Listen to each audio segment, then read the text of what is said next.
కీర్తనలు 87వ అధ్యాయం. రాహాబును, ఐగుప్తును, బబులోనును నాకు పరిచయులని నేను తెలియజెప్పుచున్నాను. ఫిలిష్తియా తూరు కూషులను చూడము, వీరు అచట జన్మించరని అందరు. ప్రతి జనము దానిలోనే జన్మించరనియో, సర్వోన్నతుడు తానే దాన్ని స్థిరపరచననియో సీయోనును గురించి చెప్పుకుందరు. యెహోవా జనముల సంఖ్య వ్రాయించినప్పుడు ఈ జనము అక్కడ జన్మించరని సెలవిచ్చను. పాటలు పాడుచు వాద్యములు వాయించుచు మా ఓటలన్నీ నీ యందే ఉన్నవని వారందరు. 4వ వచనం. రాహాబును, ఐగుప్తు, బబులోను నాకు పరిచయులని నేను తెలియజెప్పుచున్నాను. ఫిలిష్తియా తూరు కూషులను చూడము, వీరు అతడు జన్మించరని అందరు. 1 కొరింథీ 12వ అధ్యాయం 13వ వచనంలో మనం చూసాం. యూదులు, గ్రీసు దేశస్థులు, దాసులు, స్వతంత్రులు. ఇక్కడ మనం కొంతమందిని చూస్తున్నాం. ఐగుప్తు, బబులోను నాకు పరిచయాలని నేను తెలియజెప్పుచున్నాను అంటే దేవుడు చెప్తున్నాడు. వాళ్ళు కూడా నాకు కావలసిన వాళ్లే. ఫిలిష్తియా తూరు కూషులను చూడము, వీరు అతడు జన్మించరని అందరూ. అంటే ఒక్కసారి ప్రభు అయిన యేసుక్రీస్తు వచ్చిన తరువాత అనేకమైన జాతులు, మతములు, భాషలు, రాజ్యములు, జనములు, వాటన్నిటిలో నుంచి కూడా ప్రభు వారందరినీ ఏర్పరచుకొని పిలుచుకుని ఉన్నాడు. పాత నిబంధనలు చూసినట్లయితే ఐగుప్తీయులు వారు గర్వానికి సూచనగా ఉన్నారు. అంటే అందరికంటే మా సంస్కృతి ఎన్నో సంవత్సరాలు తర్వాత మా రాజులు అనేక మందిని ఓడించి గెలిచిన వారు, మా అశ్వములు ఎంతో బలమైనవి, మా సేన ఎంతో పరాక్రమం గలది అని చెప్పుకునేవారు. తర్వాత బబులోను నాకు పరిచయులు. బబులోను అనేటువంటి వారు, ఆ మాటకు అర్థం ఏంటంటే కన్ఫ్యూజన్, అంటే తారుమారు. ఆ తారుమారు వారి జీవితంలో కనబడుతుంది. అంటే దేవునితో సరైన సంబంధం లేకుండా, దేవుని మీద ఆధారపడకుండా, మనుషుని యొక్క జ్ఞానం ద్వారా నడిపించబడినటువంటి తారుమారు యొక్క, అంటే ఆ క్రమాన్ని మార్చిన వారు. దేవుని ఆకాశమునకు ఎక్కియాలని చూసేటటువంటి ప్రయత్నంలో దేవుడు అక్కడ జరిగించినటువంటిది తారుమారు. ఆ పట్టణం మీద ఆధారంగా వచ్చినటువంటిది బబులోను. అంటే దేవునికి అంత ఎత్తులో చేరి దేవుని యొక్క క్రమాన్ని కాకుండా అక్రమాన్ని చేసేటువంటి వారని అర్థం. అది తారుమారు జరిగింది. దాని తర్వాత ఫిలిష్తియా తూరు కూషులను చూడము. ఫిలిష్తియా అనేటువంటి వాళ్ళు దేవుని బిడ్డలతో ఎల్లప్పుడూ పోరాడిన వారుగా ఉన్నారు. మన పాత నిబంధనలు మనం చూసినట్లయితే తూరు వారు సముద్ర తీరాన ఉండి వ్యాపారం చేసి ధన ఆర్జన చేసిన వారు. కూషు వారందరూ కూడా దాసులుగా ఉన్నవారు. సో ఇక్కడ చెప్పబడినటువంటి వీరందరూ కూడా ప్రభు అయిన యేసుక్రీస్తు తిరిగి వచ్చి ఆయన యొక్క మందిరాన్ని నిర్మించినప్పుడు వాళ్ళందరూ కూడా దేవునికి దాసులై ఆయనను ఆరాధించేటువంటి బిడ్డలుగా చేయబడతారు. దానికంటే మునుపు ఇటువంటి స్వభావం కలిగినటువంటి మనందరిలో కూడా దీనిలో ఏదో ఒక స్వభావం ఉంటుంది. వారందరి చేత ఇప్పుడు ఆయన మనలందరినీ పిలుచుకొని, గ్రీసు దేశస్థులైనా సరే, స్వతంత్రులైనా సరే, దాసులైనా సరే, మనందరినీ కూడా ఆయన పిలుచుకొని ఆయన నివాస స్థలంగా వీరు కూడా నాకు పరిచయలే అని చెప్తున్నాడు. చూడండి, ఐగుప్తు అనగా మన గర్వంతో కూడినటువంటిది, దేవుని యొక్క నియమానికి లోబడినటువంటిది.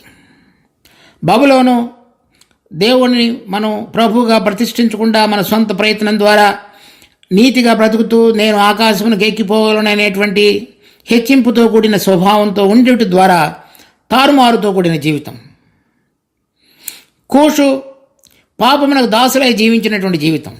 తూరు ధన ఆర్జనే మన లక్ష్యంగా కలిగి డబ్బు సంపాదించి ఆ డబ్బును బట్టి మన హృదయంలో ఎంతగానో సంతృప్తి చెందుతున్నటువంటి శారీరక స్వభావం, ప్రాణ సంబంధమైన స్వభావం. ఫిలిష్తియా శరీర బలం ద్వారా దేవుని యొక్క క్రమాన్ని అడ్డగించేటువంటి ప్రయత్నం. ఈ వరుసలో ఉన్నటువంటి వీరందరూ కూడా దేవుడిని తెలుసుకోనగలిగేటట్లుగా ప్రభు అయిన యేసుక్రీస్తు వచ్చినప్పుడు జరిగించేవాడుగా ఉన్నాడు రెండోసారి. ఇప్పుడు విశ్వాసులుగా మనలో ఇటువంటి గుణాలుంటే వాటన్నిటి మీద కూడా మన ప్రభు మనకు జయాన్ని అనుగ్రహించి నిజమైనటువంటిది, దేవుని క్రమమైనటువంటిది, దేవుని యొక్క అధికారానిది, దేవుని యొక్క నివాస స్థలంగా మన జీవితాలను ఆయన మార్చున్నాడు. అందువల్ల మనను గురించి ఆయన ఏం సాక్ష్యం చెప్తున్నాడంటే, వీరు నాకు తెలుసు, వీరు అటువంటి వారే ఒకప్పుడు, కానీ ఇప్పుడు ఈ విధంగా మార్చబడ్డారు. ఇదివరకు అయితే వారు స్వతహాగా దేవునికి దూరంగా జీవించిన వారు. ఇప్పుడు నేను వారిలో ఉంటున్నాను, వారి మధ్యలో ఉంటున్నాను. ఇప్పుడు దాసుడు స్వతంత్రం అనే భేదం లేకుండా, తర్వాత ధనికులు దరిద్రులు అనేటువంటి భేదం లేకుండా వీరందరినీ నేను పిలుచుకున్నాను. వారందరి మధ్యలో నేను ఉంటున్నాను. వారందరూ ఒక శరీరంగా ఉండటానికి కట్టబడినటువంటి ఆత్మచేత కట్టబడినటువంటి మందిరంగా ఉన్నారు. అది పరిశుద్ధమైనదిగా చేయబడింది. అది విలువైనటువంటిదిగా మనుషులు గొప్ప సంగతులు చెప్పుకునేటువంటి విధంగా ఇటువంటి వారందరూ కూడా తీసుకుని వచ్చి కట్టబడినటువంటి మందిరంగా చేయబడ్డారు. చూడండి, ప్రకటన గ్రంథం 5వ అధ్యాయం 9-10 వచనాలు. ఆ పాత్రలు పరిశుద్ధుల ప్రార్థనలు. ఆ పెద్దలు నీవు ఆ గ్రంథమును తీసుకుని దాని ముద్రలను విప్పుటకు యోగ్యుడవు. నీవు వధింపబడిన వాడవై నీ రక్తమిచ్చి ప్రతి వంశంలోనూ ఆయా భాషల మాట్లాడేవారిలోనూ ప్రతి ప్రజలోను ప్రతి జనములోను దేవుని కొరకు మనుషులను కొని మా దేవునికి వారిని ఒక రాజ్యముగాను యాజకులను గాను చేసిటివి కనుక వారు భూలోకమందురు ఏలుదురని కొత్త పాట పాడుతారు. ప్రతి జనము, ప్రతి వంశము, ఆయా భాషలు, తర్వాత ప్రతి ప్రజ, ఇక్కడ మనం చూస్తున్నటువంటి ఐగుప్తు, బబులోను, ఫిలిష్తియా, తూరు, కూషు, వాళ్ళందరూ కలపబడినటువంటి ఆ జన సమూహం పరలోకములో దేవుని సన్నిధిలో వారిని గురించి దూతలు, నలుగురు జీవులు మరి ప్రభువుని ఆరాధిస్తున్నట్లుగా మనం ఆ దృశ్యాన్ని 5వ అధ్యాయంలో చూస్తున్నాం. తర్వాత వీరందరూ కూడా ప్రభు వచ్చినప్పుడు ఏ విధంగా ప్రభు దగ్గరికి చేర్చబడతారో అది యెషయా గ్రంథం 19వ అధ్యాయంలో ఐగుప్తుని గురించి వ్రాయబడింది. తర్వాత 18వ అధ్యాయంలో కూషుని గురించి వ్రాయబడింది. వాళ్ళందరూ కూడా ఆయన్ని అంగీకరిస్తారని. తర్వాత 5వ వచనం, 87వ కీర్తన 5వ వచనం, ప్రతి జనము దానిలోనే జన్మించిననియు సర్వోన్నతుడు తానే దాన్ని స్థిరపరచిననియు సియోనును గురించి చెప్పుకుందరు. దానిలోనికి చేర్చబడినటువంటి ఒక ఆలయంగా కట్టబడినటువంటి వీరందరిని గురించి ఏం చెప్తారంటే ప్రతి జనము దానిలోనే జన్మించడం అంటే ఆత్మ సంబంధంగా సియోనుగా కట్టబడటానికి వారందరూ కూడా దీనిలోనే జన్మించారు. అంటే వారి యొక్క మొట్టమొదటి ఆరంభం అంటే ఆత్మ సంబంధమైన జీవిత ఆరంభం అంతా కూడా ఆ దేవుని పట్టణంలోనే ప్రారంభమైంది అని చెప్తున్నారు. తర్వాత ప్రారంభించడమే కాకుండా సర్వోన్నతుడు తానే దాన్ని స్థిరపరచను. అంటే ఈ విధంగా రక్షించబడినటువంటి మనందరం కూడా కూడి వచ్చేటువంటి దానిని స్థిరపరిచేటువంటి వాడు కూడా ప్రభు. తర్వాత సియోనును గురించి ఆ విధంగా చెప్పుకుంటారు. అంటే వీరందరూ కూడా ఆయా భాషలు, తర్వాత ప్రజలు, వంశములు, వాళ్ళందరిలో నుంచి ఆయన వారందరినీ కూడా ఏర్పరచుకొని ఒక జనముగా చేసి వారి మధ్యలో ఆయన ఉంటుటకు కావలసిన విధంగా అనువుగా వారందరినీ కూడా సిద్ధపరిచి స్థిరపరిచి ఉన్నాడు. తర్వాత ఇక్కడ రాయబడినటువంటి ప్రతి జనము అనేటువంటి మాట దానిలోనే జన్మించను.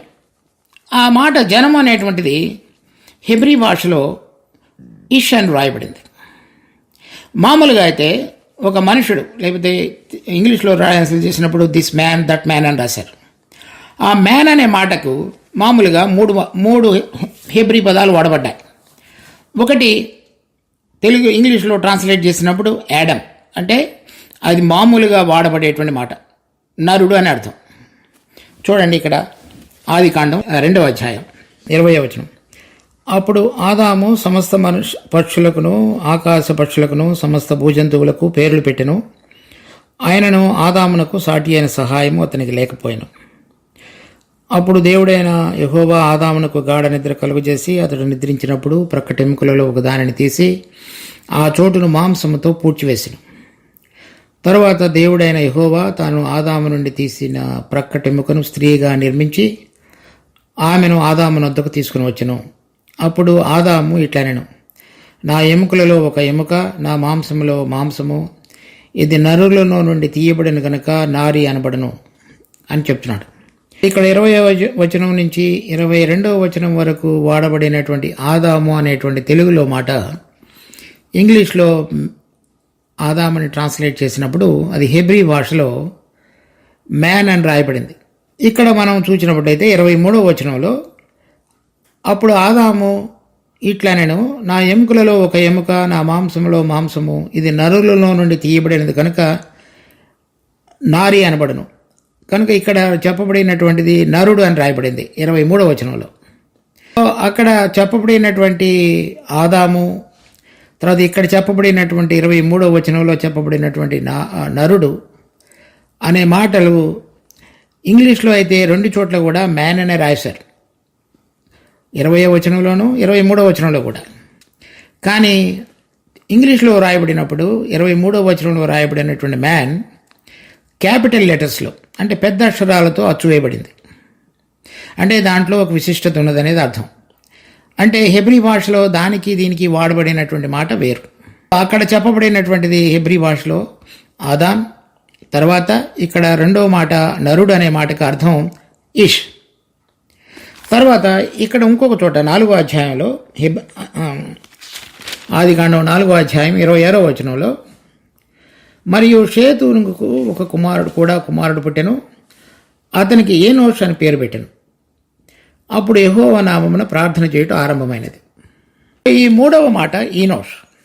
మొట్టమొదటిగా వాడబడినటువంటిది ఆదాము, రెండవది నరుడు, మూడవది ఏనోష్. ఈ 3 హెబ్రీ భాష మాటలలో 3 అర్థాలు ఉన్నాయి. సామాన్యమైన మానవుడు లేక ఆదాము అంటే ఏ మాత్రం విశిష్టత లేనివాడు. ఈ ఏనోష్ అనే మాటకు అర్థము ఫ్రెయిల్, అంటే చాలా బలహీనతతో నింపబడిన వాడని అర్థం. కానీ నరుడు అనే మాటకి హెబ్రీ భాషలో వాడబడినటువంటి ఇష్ అనే మాట అర్థం ఏంటంటే నోబుల్, ఘనమైన, ప్రఖ్యాతిగాంచిన, ప్రసిద్ధికి చెందిన అనే మాటకు అర్థం. నరుడు అనే మాటకి హెబ్రీ భాషలో వాడబడింది. అక్కడ మనం 87వ కీర్తనలో 5వ వచనంలో రాయబడినటువంటిది చూడండి. ప్రతి జనము దానిలోనే జన్మించినయో, అంటే ఏ దేవుడు ఏ పట్టణాన్ని అయితే కట్టుచున్నాడో తనకు నివాస స్థలంగా ఏర్పరచుకున్నటువంటి వాడిగా ఒక్క కుటుంబంగా ఆయా భాషలు, జనములు, వంశములలో నుంచి గ్రీసు దేశస్థులైన, స్వతంత్రులైన, యూదులైన, దాసులైన అందరినీ కలిపి కట్టుతున్నటువంటి ఆ జనము అనే మాటకు అర్థం ఇష్. అంటే వారందరి యొక్క సముదాయం. ఆ సముదాయంలో ప్రభు దేవుడు నివసించేవాడిగా ఉన్నాడు. సో వారికి కలిగినటువంటి ఘనత ఏంటి? దేవుడు వారి మధ్యలో నివసించడం మాత్రమే కాకుండా కుమారుడు, తండ్రి ఇద్దరు కూడా ఒకరి యందు ఒకరు ఏ విధంగా ఏకమైనారో వీరందరూ కూడా ఏకముగా ఉండి రాగలిగేటువంటి ప్రక్రియను ఆత్మ ద్వారా వారందరిలో కూడా ఆయన కొనసాగించి వారందరి మధ్యలో కూడా ఆయన నివాసం ఉండే విధంగా వారిని సాధారణమైనటువంటి మనుషుడిగా, ఆదాముగా ఉన్నటువంటి వారందరినీ, లేక బలహీనతలు కలిగినటువంటి స్వభావం కలిగినటువంటి మనుషులందరినీ ఒక ఘనమైనటువంటి, ప్రతిష్ఠించబడిన, పరిశుద్ధమైన, పవిత్రతను సంతరించుకున్నటువంటి జన సమూహముగా దేవుడు మార్చున్నాడు. అంతకు మునుపు ఐగుప్తు లాంటి గర్వము, తూరు లాంటి ధనం మీద ఉన్నటువంటి మమకారం, కూషు లాంటి పాపమునకు దాసత్వం, తరువాత తారుమారుతో కూడినటువంటి జీవితం ఇప్పుడు మార్చబడి ఒకటిగా చేయబడి వారందరూ కూడా వారి మధ్యలో ప్రభు ఉండటానికి ప్రతిష్ఠించబడి ప్రభు కొరకు ఇష్టకరమైనటువంటి బిడ్డలుగా, దేవుని చేత గొప్ప సంగతులు చెప్పబడేటువంటి బిడ్డలుగా, సమూహంగా వారందరూ కూడా మార్చబడి ఉన్నారు. 6వ వచనం, యెహోవా జనముల సంఖ్య వ్రాయించినప్పుడు ఈ జనము అక్కడ జన్మించినని సెలవిచ్చును. కనుక ప్రభు మనందరినీ కూడా పిలిచి ఈ జనములన్నీ కూడా ఈ విధంగా మార్పు చెందినటువంటి ఈ జనమ సమూహము వారందరూ కూడా గురించినటువంటి లెక్క తెలియపరుస్తున్నప్పుడు వీరు ఫలానా చోట నుంచి వచ్చిన వారు, అనగా ఐగుప్తు నుంచి, లేక ఐగుప్తు యొక్క స్వభావాన్ని ధరించుకొని, పడిపోయిన స్వభావాన్ని ధరించుకొని, పాపములకు దాసులుగా ఉన్నవారుగా ఉండి బలహీనతలు సంతరించుకున్నటువంటి వీరందరూ కూడా మార్చబడి దేవుని యొక్క ఆలయముగా ఉండటానికి, ఆయన యొక్క మహిమను సంతరించుకోవటానికి మార్చబడినటువంటి జన సమూహము అని వారిని గురించి ప్రభు సెలవిచ్చేవాడుగా ఉన్నాడు.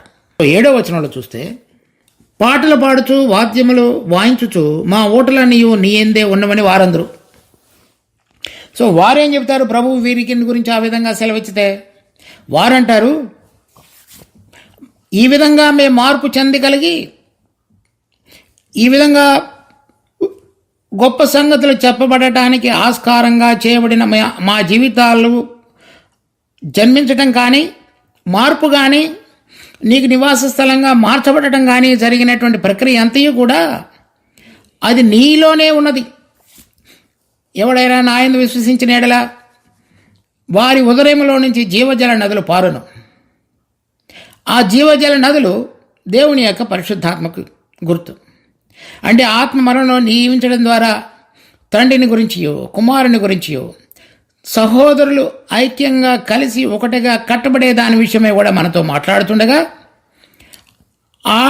ఆయన మాలో జరిగించినటువంటి ఆ జీవజల నదులు పారి మా పాత స్వభావమైనటువంటి ఐగుప్తు, ఫిలిష్తియా, బబులోను, కూషు వాటన్నిటి నుంచి కూడా మార్చి మమ్మల్ని వేరుపరిచేటువంటి ప్రతి దాని మీద, ప్రతి బంధకం నుంచి మేము ఛేదించి జయించినటువంటి వారంగా చేయబడటానికి అవసరమైనటువంటి ఆ ఓట నీ ద్వారానే ఈ కార్యం జరిగింది అని చెప్తున్నారు వాళ్ళు.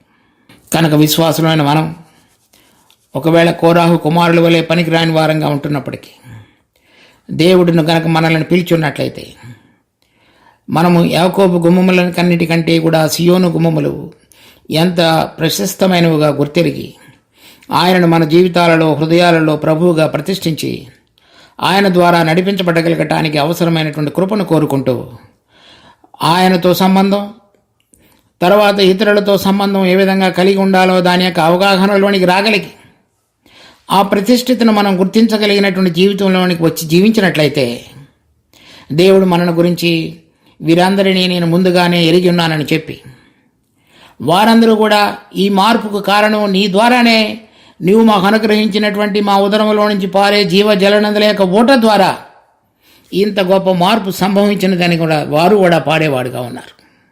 ఆ ఆధిక్యతను, దాని విలువను మనం గుర్తెరిగి ఆ విధంగా మనం జీవించగలగటానికి దేవుడు మనందరికీ సహాయం చేయనుగాక. ప్రార్థించుకుందాం. మా జీవం కలిగిన తండ్రి, మీరిచ్చిన ఈ వాక్య భాగాన్ని బట్టి మీకు ఎంతో వందనాలు. దీన్ని మా కొరకే ఆశీర్వదించి మీ నామానికి మహిమ తెచ్చుకోండి. మీ ఆత్మ ద్వారా మేము బలపరచబడి క్రీస్తు విశ్వాసం ద్వారా మాలో నివసించడం ద్వారా మా గుమ్మములు ఎంతో ప్రియమైనవిగా మీకు చేయబడి, మీకు నివాస స్థలంగా మేమందరం కూడా మేము కూడి వచ్చే స్థలాలలో, సంఘాలలో కట్టబడగలుగుటకు, ఆత్మ మూలంగా దేవుని యొక్క నివాస స్థలంగా చేయబడగలగటానికి, దానిని గురించి అనేక మంది గొప్ప సంగతులు చెప్పుకొనగలగటానికి, మాలో ఆ మార్పు చెందినటువంటి ప్రశస్తమైనటువంటి మరి ఆదాముగా కాకుండా నరుడిగా మార్చబడగలగటానికి అవసరమైన కార్యమును మీరే జరిగించండి. మీరు మాకు అనుగ్రహించిన ఆత్మను మేము దుఃఖపరచక, ప్రభువా ఆయనను గాయపరచక, ఆర్పివేయక, ఆయనకు లోబడుతూ మీ ఆశీర్వాదమును పొంది ఈ మార్పు ప్రక్రియను మరి అప్రతిహతంగా జరిగించడానికి మాకు సహాయపడమని వేడుకుంటున్నాం. ఘనత మహిమ మీకు ఆరోపిస్తూ మా రక్షకుడు ప్రభు అయిన యేసునామమును అడిగి వేడుకుంటున్నాం తండ్రి. ఆమెన్.